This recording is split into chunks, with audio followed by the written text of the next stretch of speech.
Hello and welcome to lesson 5.5, making connections with exponential models.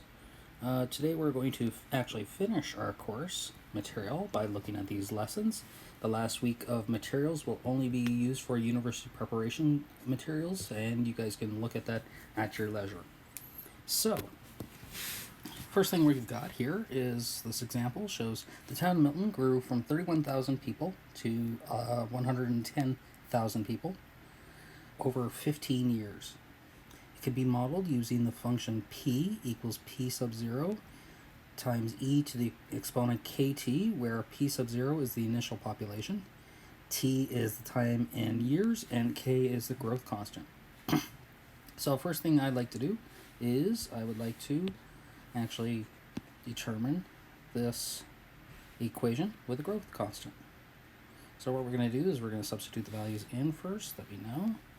I know this is 110,000 as my overall P. My original P was 31,000. E is a value I know. K we're going to work out. And T here is 15 years. So divide both sides by 31,000.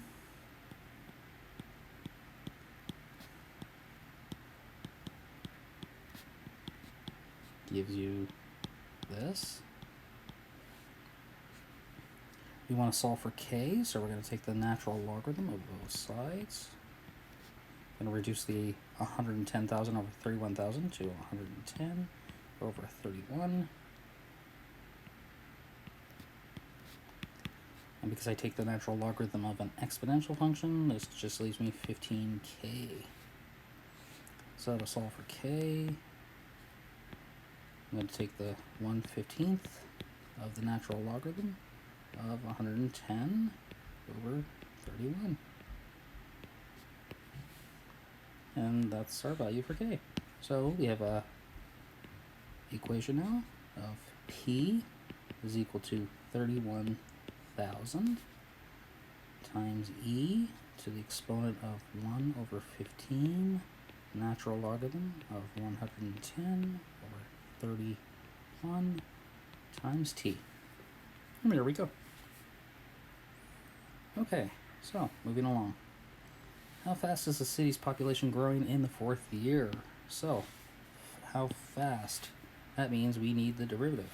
Okay, so derivative of this function would just be p prime. Leave the 31,000, that's a constant, doesn't change that.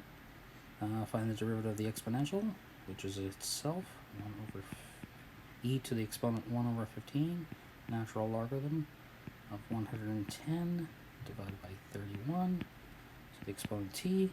Now we got to find the derivative of the exponent. Derivative of the exponent is just 1 over 15, natural logarithm of 110 over 31, because that's a constant value. And base is e, so we don't have to worry about that. And there we go. That's our derivative. Now we're just working out the value in the fourth year. So we're going to substitute 4 in.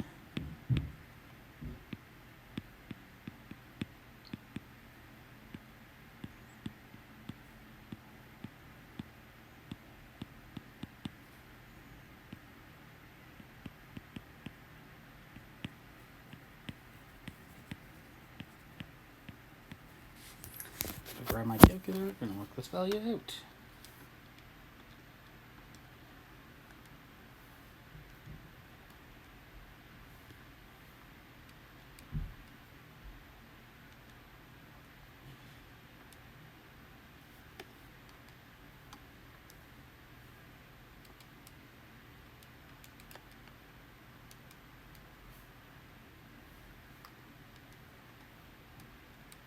Sorry, just taking a while to type it in.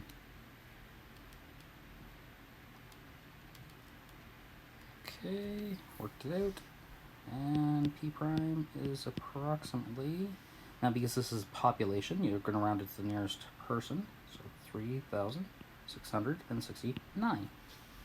So therefore, the population was increasing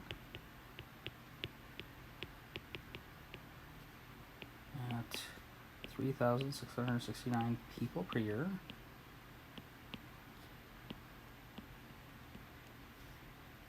In the fourth year.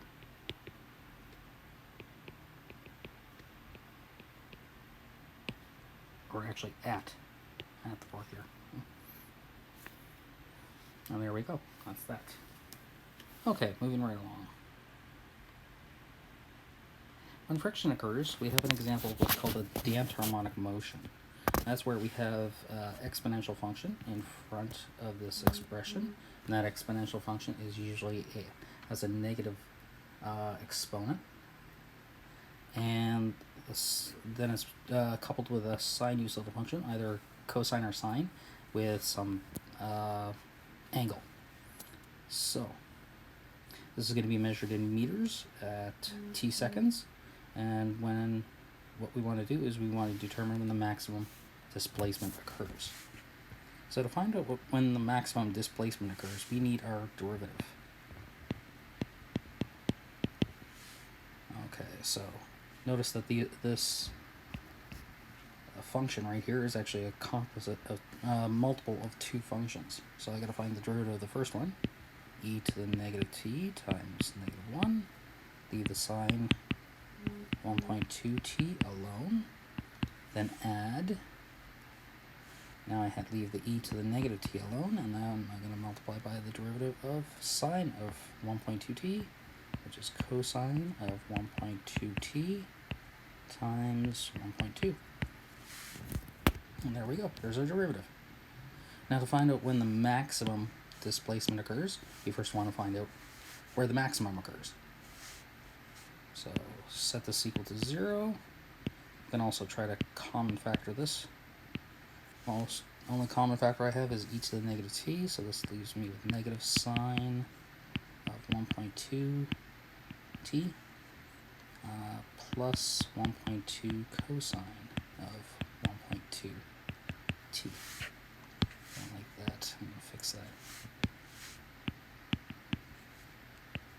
There we go. Okay. So first thing, notice that e to the negative t is an exponential function. Exponential functions are always, by design, the original exponential functions are always above the x-axis. So this value will never equal 0. So that means the only part that will equal 0 is this negative sine of 1.2t plus 1.2 cosine of 1.2t. So here goes solving trigonometric equations. Let's see how you guys do with this one. So I'm going to move the negative sine 1.2t to the other side.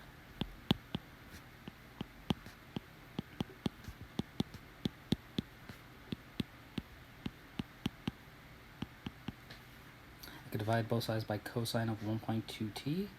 That'll give me tan 1.2t here is equal to 1.2. So to solve for t, 1.2t is equal to the tan inverse of 1.2. Wow, making sure my calculator is in radian mode. I'm going to calculate the tan inverse of 1.2. That gives me a value of approximately 0.8761.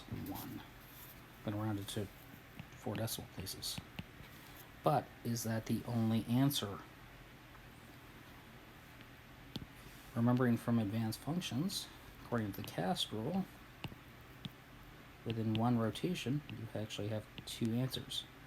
One of these answers is 0.8761. That means this other angle right here is also 0.8761. And that means 1.2t, oops, pretty close there, 1.2t is also equal to pi plus that 0.8761. So I'll work that value out.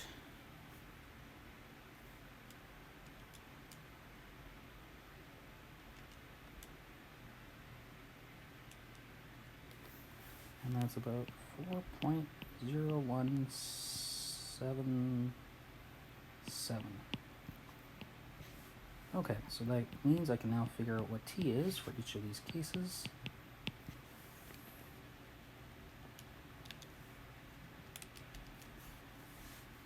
Going to round this to the nearest 2 decimal places now, 0.73.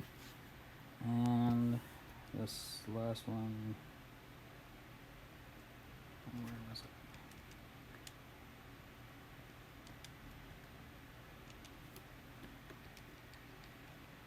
This is about 3.35. Let me just check to make sure that that doesn't look right.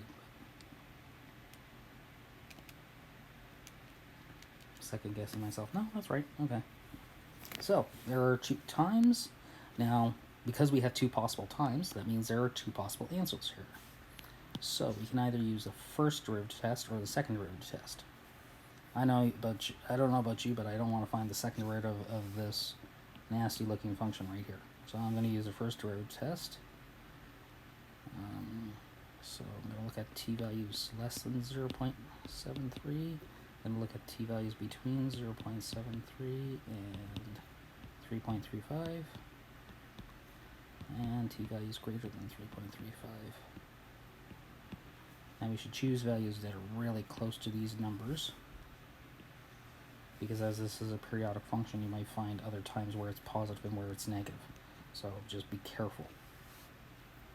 Okay, so I'm going to work out h prime of t and h of t here.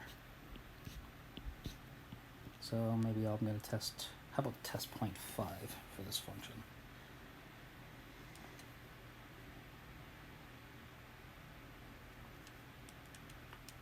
Okay, so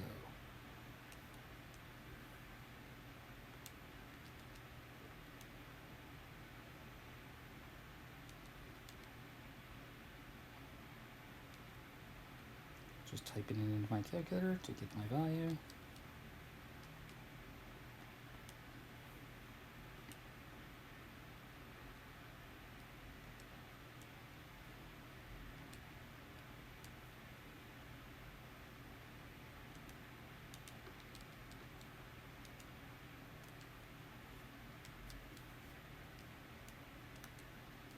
Okay, so I get a positive value, so that means this part is increasing.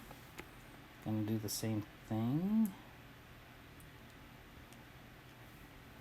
but now I'm going to substitute anything between, how about 0.73 and 3.35 is, how about 8.8? That one I can do really quickly because I start a function in my calculator. That's negative, so that's decreasing. And try it again. We'll do 3.4 for that next test.